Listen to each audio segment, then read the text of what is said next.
I'm Vic Myers. Welcome to The Resistance. This is Implications, part 4 of a 4-part series. To sum up recap the first 3 parts, in 1857, the Supreme Court gave us the Dred Scott decision, in which they said that citizenship is for white Americans only. And that decision has never been overturned. It's only been rendered moot by the 13th and 14th Amendments. There's still a lot of Republicans out there who believe in that decision and think it should be enforced.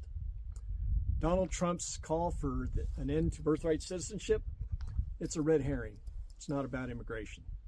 It's about convincing you and I that we need to amend the Constitution to do it. And we'll never get the Congress, we'll never get 2/3 of each houses to agree to amend the Constitution to get rid of the 14th Amendment. So we'll just have to have a constitutional convention, right? Well, that's a stated goal of the Heritage Foundation. In fact, in the last 10 years, they've participated in 2 mock conventions. And they have 19 states officially on board to call for it. So what are these implications? Think about Donald Trump's famous Bible. It's got the Declaration of Independence and the Constitution in it, with a little quirk. It doesn't have the 11 through 27 amendments of the Constitution, which means it doesn't have the 13th and 14th Amendments, which means it doesn't have recognition of a woman's right to vote. It doesn't have presidential term limits. It doesn't have direct election of our senators.